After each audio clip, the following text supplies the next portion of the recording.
Hello everyone, कैसे हो। SSC का अगर आप कोई भी एग्जाम देना चाहते हैं तो आपके लिए ये वीडियो बहुत ज़रूरी है। आपको थंबनेल पे पता ही चल गया होगा कि किस बारे में मैं आज इस वीडियो में बात करने वाला हूँ। तो गाइज एसएससी ने कुछ ये भी लोग मेल प्रैक्टिसेस करते हैं एग्जाम में, उनके लिए कुछ डिबेयरमेंट जो होता है, मतलब आपको एग्जाम से कुछ टाइम के लिए बाहर कर दिया जाता है, आप एग्जाम नहीं दे सकते हैं। उसके कुछ रूल्स बनाए हैं कि क्या क्या चीज करने पे कितने साल का डिवेयरमेंट हो सकता है। और हर एक रीजन ने अपने लिस्ट भी जारी की है कि इस ईयर में इतने कैंडिडेट्स को इन्होंने डिवेयर किया हुआ है। ठीक है, तो गाइज मैं चाहता हूं कि आप सभी लोगों को ये बातें पता चल जाएं और आप सभी लोग इन चीजों का ध्यान रखें। ठीक है, आप जब इनकी लिस्ट को देखेंगे तो आपको समझ में आएगा कि किस किस रीजन से और कितने टाइम तक 2099 तक डिवेयरमेंट किया हुआ है।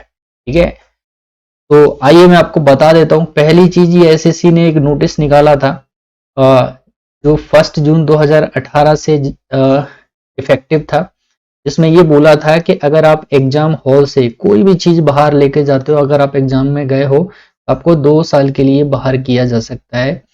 अगर आप बदतमीजी करते हो एग्जाम हॉल में सुपरवाइजर से, इन्विजिलेटर से, सिक्योरिटी गार्ड से, तो आपको 3 साल के लिए बाहर किया जा सकता है।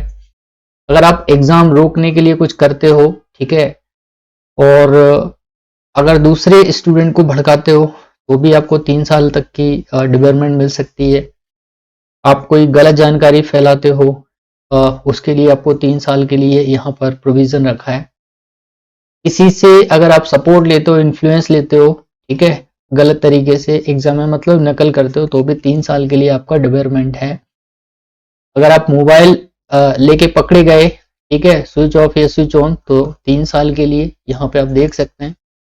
Appearing in the same examination more than once, अगर आप एक ही एग्जाम में एक से ज्यादा बार अपियर होते हो तो 3 साल के लिए आपको, तो जब भी फॉर्म भरा करो तो एक कोशिश करिएगा कि आपके फॉर्म की डुप्लीकेशन ना हो।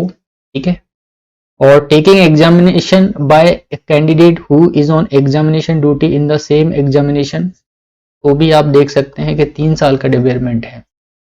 कोई इंफ्रास्ट्रक्चर को डैमेज करते हो तो 5 साल के लिए। ठीक है, अगर आप ये देखिए, बहुत इंपॉर्टेंट चीज है, appearing in the exam with forged admit card और आइडेंटिटी प्रूफ, आपको 5 साल तक के लिए डिबेयरमेंट हो सकता है। अगर आपके पास कोई वेपन्स है तो 5 साल के लिए। अगर आप कोई असॉल्ट करते हैं, यूज ऑफ फोर्स, तो आपके लिए 7 साल का डिबेयरमेंट है। धमकाना, डराना, ठीक है, तो ओवरऑल कैमरा डिवाइस ब्लूटूथ लेके कुछ पकड़े गए, और इम्पर्सोनेटिंग मतलब किसी के स्थान पे अगर आप किसी को बिठा रहे हैं अपनी जगह, तो 7 साल के लिए। अब यहाँ पे यही चीजें आप देखो, मैं आपको बताने वाला हूँ। ठीक है, ये कुछ हैकिंग वैकिंग होती है तो मतलब मिनिमम इन्होंने 7 ईयर्स रखा है। अब देखो जरा, ये एक लिस्ट है जिसमें आप देख सकते हैं यहाँ पर 2021। अब आप स्टार्टिंग से अगर इसको देखेंगे, ये पीछे से दिया हुआ है। ठीक है, और ये कौन से रीजन का है वो भी मैं आपको बता देता हूँ। ये हमारा ईआर रीजन का है। ईआर रीजन से अब तक इतने कैंडिडेट्स को डिवेयर किया जा सका है, और यहाँ पे ये भी दिया है कि किस रीजन से हुआ है, कब से हुआ है और कब तक है। ठीक है, ये रीजन दिए हैं कि फैब्रिकेट एक्सपीरियंस, तो जैसे फेज 7 की बात कर रहे हैं हम, फेज 8 में भी ऐसा हुआ था कि कई सारे लोग जो है गलत तरीके से एक्सपीरियंस सर्टिफिकेट बना के भेज रहे थे। भैया देख लो, यहाँ 3 साल का डिवेयरमेंट दिया है फैब्रिकेट एक्सपीरियंस सर्टिफिकेट के लिए। किसी की जगह पे बैठ गए तो 7 साल के लिए, और यूएफएम किया है तो 7 साल के लिए, 2024 तक, 2028 तक। और आपको यहाँ पे एक चीज मैं दिखाता हूँ, देखो जरा, 2020 से ये सिलेक्शन पोस्ट फेज 7 का ही है 2099 तक, मतलब परमानेंटली इनको अब पता भी नहीं ये बंदा जिएगा कि नहीं जिएगा ना, तो आप सोच सकते हैं। तो गाइज ऐसी चीजों से कोशिश करिए बचें। और मैं इसलिए बता रहा हूँ क्योंकि ये जब चीजें होती है ना, तो इनमें जो लोग जेन्युइन होते हैं, इनोसेंट लोग ज्यादा फंस जाते हैं। तो आपको जब भी आप एग्जाम हॉल में जाएं तो ऐसी चीजें थोड़ा आप अपने आसपास चेक कर लीजिए। ठीक है, आप देख सकते हैं ये ईआर रीजन की लिस्ट थी, और ऐसे ही अभी आप ये देखिएगा जरा, ये हमारा जो लिस्ट है वो सदर्न रीजन का। यहाँ पे एक कैंडिडेट थे, इनको उन्होंने मेल प्रैक्टिस किया था कुछ गलत, ठीक है।